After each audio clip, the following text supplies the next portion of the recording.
प्रकाश के पास एक बहुत ही सुंदर नीली गाय थी। प्रकाश का भाई प्रकाश की नीली गाय को हासिल करना चाहता था।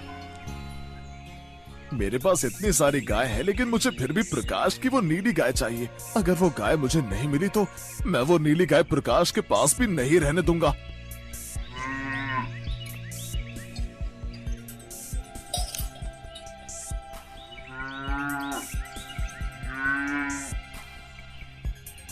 प्रणाम महेंद्र भैया, कैसे हो आप? अभी तक तो ठीक था, लेकिन लगता है अब नहीं हूँ। और बता, आज तेरा यहाँ कैसे आना हुआ? वो भी तू अपनी इस नीली गाय को लेकर आया है? भैया वो मुझे एक काम मिला है, खेती का काम है, लेकिन मैं रोज रोज अपनी इस गाय को साथ लेकर नहीं जा सकता हूँ, और मैं अपनी इस प्यारी गाय को घर में भी अकेला नहीं छोड़ सकता हूँ। तो मैं सोच रहा था कि मैं ऐसे कुछ दिनों के लिए आपके पास छोड़ दूँ। अरे वाह, ये तो बहुत अच्छी बात है। मेरे पास बहुत सारी गाय है, लेकिन प्रकाश की नीली गाय के आगे मेरी सारी गाय बेकार है। इस नीली गाय को अपने पास रखने का यही एक अच्छा मौका है। अरे भैया क्या हुआ? आपने कुछ जवाब नहीं दिया। कुछ दिक्कत तो नहीं है ना अगर मैं अपनी गाय को यहाँ छोड़ दूं तो? अरे नहीं नहीं, कोई दिक्कत नहीं है। तू इसे यहाँ मेरी और गायों के साथ छोड़ सकता है। और वैसे भी अगर मैं अपने भाई के काम ना आ सका तो क्या फायदा? तू परेशान मत हो, तू अपनी गाय को यहाँ छोड़कर जा सकता है। मैं जानता था कि आप मेरी प्यारी गाय को अपने पास रखने के लिए मना नहीं करेंगे। मैं जल्दी आकर अपनी गाय को ले जाऊंगा। आपका बहुत बहुत शुक्रिया बड़े भाई। ऐसा कहकर प्रकाश वहाँ से चला जाता है और महेंद्र नीली गाय को अपने पास देखकर बहुत खुश होता है। अबे प्रकाश, तू देख, अब मैं तेरी ये प्यारी गाय को कितने अच्छे से अपने पास रखता हूँ। मुझे यही तो मौका चाहिए था तुझे सबक सिखाने का बेटा। देख, अगर ये गाय मेरी नहीं तो मैं इसे तेरी भी नहीं रहने दूंगा। बेचारा प्रकाश अपने भाई के षड्यंत्र से अनजान खेतों में खेती करता रहता है। राजन, जो कि महेंद्र का पड़ोसी है, वो प्रकाश के पास आता है। अरे भाई, क्या आप ही प्रकाश हो? हाँ भाई, मैं ही प्रकाश हूँ। क्यों, क्या हुआ? प्रकाश भाई, मुझे तुमसे कुछ जरूरी बात करनी है। हाँ जी बोलिए। वैसे क्या मैं आपको जानता हूँ? मैंने तो आपको कभी पहले देखा नहीं। आप मुझे जानते नहीं है। वैसे मैं आपके भाई महेंद्र का पड़ोसी हूँ। मैं बस आपसे यही बोलने आया था कि आप जो अपने भाई के पास नीली गाय छोड़कर आए हो ना, उसकी हालत ठीक नहीं है, मरने वाली है वो। क्या? लेकिन मैं तो उसे अच्छा भला भैया के पास छोड़कर गया था। ऐसा क्या हुआ कि वो मरने वाली है? आपकी वो गाय मेरी बेटी को बहुत पसंद है, और अब उसकी ऐसी हालत देखकर मेरी बेटी की रो रो कर हालत खराब है। आपकी गाय की वो हालत मुझसे देखी नहीं गई, इसलिए मैं आपको ये बताने आया हूँ। लेकिन आखिर ऐसा क्या हुआ जिससे कि उसकी ऐसी हालत हो गई? आपकी गाय का शरीर बहुत कमजोर हो गया। लेकिन ये सब हुआ कैसे? क्योंकि मैं तो अपनी गाय को अच्छा भला छोड़कर आया था। मेरा पड़ोसी मतलब आपका भाई रोज उसका दूध निकालता है और खाने के लिए बहुत कम देता है, और उस पर बहुत ज्यादा अत्याचार करता है। अब मैं और क्या बताऊं? बस मैं तो आपसे यही बोलने आया था कि आप बस अपनी गाय को उसके पास से ले जाइए। आपका भाई बहुत ज्यादा अत्याचारी है। न जाने वो तुम्हारी गाय के साथ और क्या क्या करेगा। मैं आज ही जाकर भैया से अपनी प्यारी गाय को ले लूंगा। लेकिन हाँ, महेंद्र को पता नहीं चलना चाहिए। आपकी गाय की हालत देखकर मुझे उस पर बहुत तरस आया, इसलिए मैंने आपको ये सारी बातें बताई हैं। ठीक है, मैं तुम्हारा नाम नहीं लूंगा, लेकिन तुम्हारा बहुत बहुत धन्यवाद जो तुमने मेरी गाय के बारे में मुझे बताया। आज के जमाने में भी तुम्हारे जैसे अच्छे लोग हैं। लेकिन हाँ, मेरा नाम मत लेना। आप ये बोल देना कि कुछ दिन पहले एक तपस्वी साधु ने तुमसे खुश होकर तुमको एक शक्ति दी है, जिससे तुम्हें दूर से ही बैठे जो भी घटना घटती है वो तुमको पता चल जाती है। हाँ, ये सही बोला तुमने, जिससे हमारा काम भी हो जाएगा और भैया को तुम्हारे बारे में पता भी नहीं लगेगा। गुस्से में प्रकाश महेंद्र के घर आता है।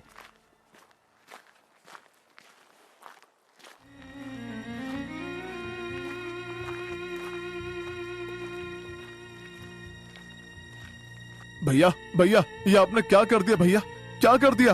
अबे मैंने क्या किया है जो तू मुझ पर इतना भड़क रहा है? और तू यहाँ क्या कर रहा है? तू तो काम करने दूसरे गांव गया था ना। भैया, मुझे आपसे ये उम्मीद नहीं थी कि आप मेरी प्यारी गाय के साथ ऐसा अत्याचार करोगे। क्या क्या क्या क्या किया मैंने? क्या कहा तूने कि मैंने तेरी गाय के साथ अत्याचार किया? तुझे किसने बोला कि मैंने तेरी गाय के साथ अत्याचार किया है? ये क्या कर रहा है? कुछ भी तेरे मन में आएगा तू वो बोलेगा क्या? आजकल तो भलाई का जमाना ही नहीं रहा है। एक तो मैंने तेरी गाय को अपनी गौशाला में रखा, उसका ध्यान रखा, और तू ऊपर से मुझसे ऐसी बातें कर रहा है। हाँ हाँ, वो तो मुझे पता है कि आपने कितना मेरी गाय का ध्यान रखा है, मुझे सब पता है कि आपने मेरी गाय के साथ क्या किया है। हाँ बता क्या किया है मैंने तेरी गाय के साथ, बोल। दूसरों की बातों में आकर तू आज अपने बड़े भाई के खिलाफ हो रहा है। मैं किसी की बातों में नहीं आया हूँ। मैंने खुद देखा है कि कैसे आपने मेरी प्यारी गाय का दूध निकाला और उसे कुछ खाने के लिए भी नहीं देते हो, उस पर कितना अत्याचार करते हो। ये सब बातें इसे कैसे पता चली? क्यों, क्या हुआ भैया? मैं सही कह रहा हूँ ना? यही सब किया है ना आपने मेरी प्यारी नीली गाय के साथ? मुझे सब पता है, दूर से ही बैठकर वो सब घटित घटना देख सकता हूँ। क्या क्या तुझमें ये शक्तियाँ कब से आ गईं? एक तपस्वी साधु ने मुझसे खुश होकर मुझे ये शक्तियाँ दी हैं, जिसकी वजह से मैंने अपनी प्यारी नीली गाय की हालत देखी है। अब कैसे भी करके इसको यहाँ से भगाना होगा, नहीं तो इसकी वजह से गांव वालों के सामने मेरी बेइज्जती हो जाएगी। क्या सोच रहे हो? चलो मुझे अभी मेरी गाय के पास ले चलो। प्रकाश के कहने पर महेंद्र को जबरदस्ती उसकी गाय से मिलवाने के लिए ले जाना पड़ता है। भैया, मैंने ये दिन देखने के लिए अपनी प्यारी गाय को आपके पास इसलिए छोड़ा था कि आप इसकी ऐसी हालत कर दो। कितना विश्वास किया था मैंने आप पर कि आप इसका ध्यान रखोगे, लेकिन आपने तो इसको अधमरा कर दिया। मैं अभी सरपंच जी के पास जा रहा हूँ, मुझे मेरी गाय का इंसाफ चाहिए। नहीं, ये बात सरपंच के पास नहीं जाने दूंगा, क्योंकि वैसे भी सरपंच से मेरी बिल्कुल भी नहीं बनती। कुछ भी करके मुझे इसे यही रोकना पड़ेगा। सरपंच को इस बारे में पता न लगे, इसलिए महेंद्र प्रकाश को सरपंच के पास जाने से रोक लेता है। नहीं, सरपंच के यहाँ पर क्या जरूरत है? तू बता तुझे क्या चाहिए, मैं तुझे वो सब चीज दे दूंगा। भैया, मुझे आपसे कुछ नहीं चाहिए, आप बस मेरी इस प्यारी गाय का खाने का, रहने का और उसके इलाज का पूरा खर्चा देना होगा। ये मुझसे चालाकी करेगा? कोई नहीं बेटा, समय आने पर मैं तुझसे अपना सब कुछ वापस ले लूंगा। हाँ ठीक है, मुझे तुम्हारी सारी बातें मंजूर हैं। प्रकाश के कहे अनुसार महेंद्र उसकी सारी बातें मान लेता है।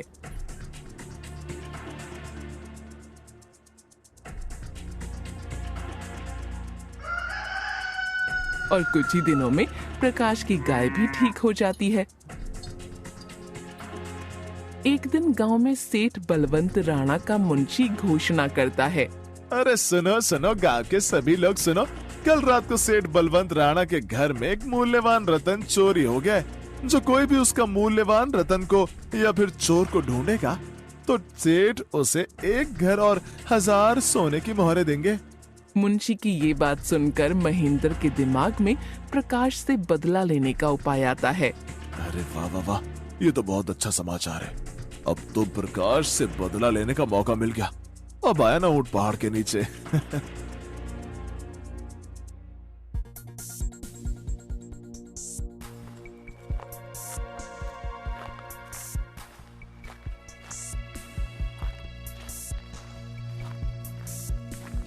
अगले ही दिन महेंद्र सेठ को प्रकाश की जादुई शक्तियों के बारे में बता देता है। अच्छा, तो ये बात है।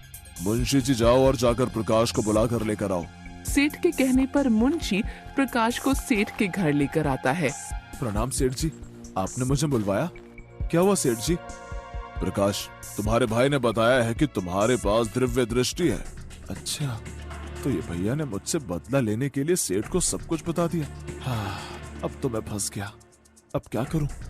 बेटा, अब आया ना ऊंट पहाड़ के नीचे। अब देख बेटा, सेठ तेरा क्या हाल करेगा। प्रकाश, तुम्हारे पास दिव्य दृष्टि है ना? तो बताओ कि कल रात को मेरे घर से मेरा वो मूल्यवान रतन किसने चुराया है? सेठ के डर से प्रकाश आंखें बंद कर लेता है और जो भी उसके मन में आता है वो बोल देता है।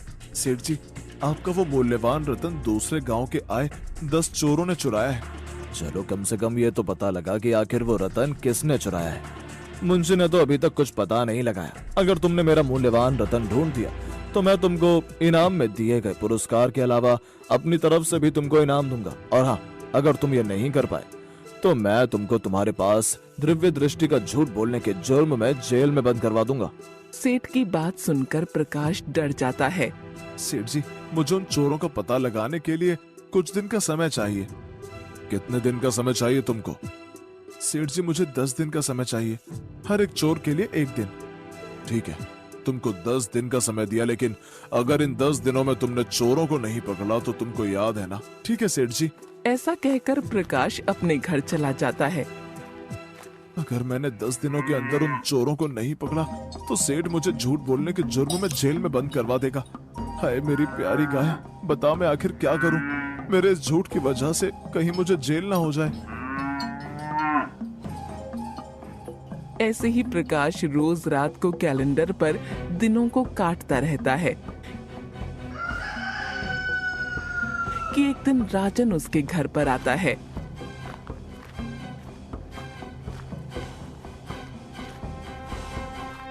अरे प्रकाश, मैंने सुना है सेठ ने तुमको उस रतन को ढूंढने के लिए 10 दिनों का समय दिया। तुमने कैलेंडर पर कांटा क्यों मार रखा है? अरे राजन, क्या ही बताऊं, मुझे तो कुछ समझ नहीं आ रहा है। आखिर मैं उन चोरों को कैसे पकड़ूं? मैं तो बस 10 दिन गिन रहा हूं कि अब कितने दिनों बाद मुझे जेल जाना है। इससे 10 दिनों का हिसाब भी बराबर रहेगा।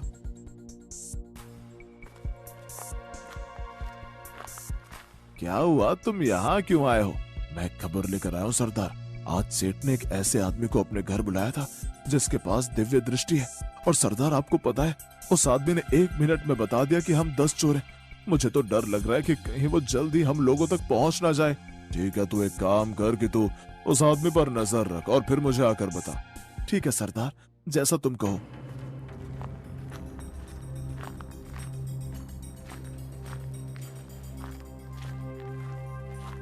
ऐसा कहकर वो आदमी सीधा प्रकाश के घर उस पर नजर रखने जाता है। ये हो गया एक।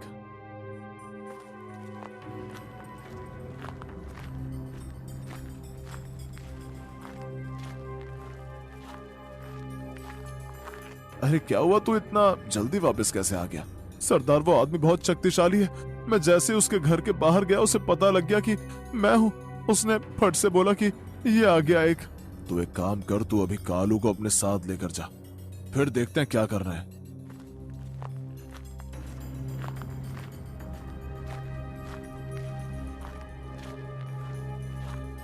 ये हो गए 2। प्रकाश की बातें सुनकर कालू और वो आदमी फट से हीरा लाल के पास पहुंच जाते हैं। अरे क्या हो रहा है, ये बार बार गिनती क्यों भूल रहा हूँ? बस आज का ये दिन बचा है। कल वो सेठ मुझे झूठ बोलने के जुर्म में जेल में बंद करवा देगा। बस आज ही रात हूँ मैं अपनी प्यारी गाय के साथ। मेरे जेल जाने के बाद न जाने उसका क्या हाल होगा। अभी जाकर उससे अच्छे से मिल लेता हूँ। प्रकाश जैसे ही नीली गाय से मिलने के लिए दरवाजा खोलता है तो देखता है कि उसके घर के बाहर वो 10 के 10 चोर खड़े होते हैं। हमें माफ कर दो। हाँ हाँ ठीक है, लेकिन एक शर्त है कि तुम जो वो मूल्यवान रतन लेकर आए हो वो मुझे दे दो। ठीक है, जैसा तुम कहो। ये लो वो मूल्यवान रतन। उस सेठ के रतन को देखकर प्रकाश की खुशी का तो मानो कोई ठिकाना ही नहीं था। अरे वाह, ये तो वही मूल्यवान रतन है। आखिर मुझे मिल ही गया। चलो, मैं अब कल सुबह होते ही सबसे पहले सेठ को उसका ये मूल्यवान रतन दे दूंगा।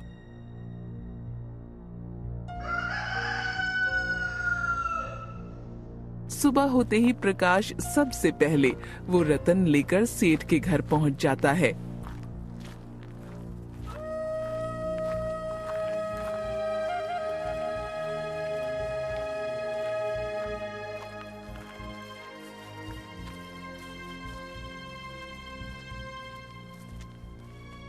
तुम्हें मेरी बात याद है ना? आज पूरे 10 दिन हो गए हैं। उन चोरों का कुछ पता चला तुम्हें, या फिर तुम्हारे उस झूठ के जुर्म में तुम्हें जेल में बंद करवा दूं?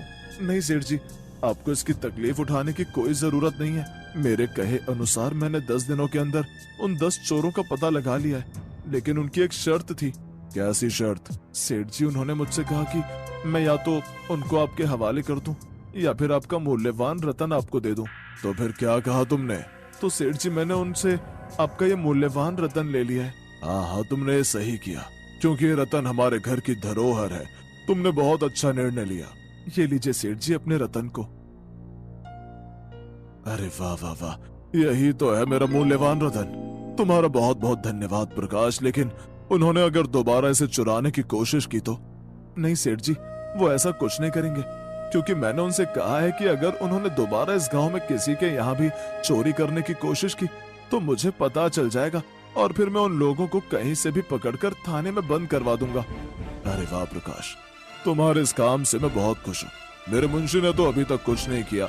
मैं आज से ही तुम्हें अपना मुंशी बनाता हूँ। सेठ की बात सुनकर महेंद्र प्रकाश से चिढ़ जाता है। नहीं नहीं सेठ जी, आपने मुझे इतनी इज्जत दी, मेरे लिए वही काफी है। सच में तुम्हारे पास दिव्य दृष्टि है। मैं तुम्हें आज ही सारा इनाम दिलवाता हूँ। मुंशी जी, जल्दी से प्रकाश को गांव में सबसे अच्छा घर और 1000 सोने की मोहरें दे दो। अरे ये क्या हुआ, मेरा पासा तो उल्टा पड़ गया। सेठ के वचन मुताबिक सेठ ने प्रकाश को गांव के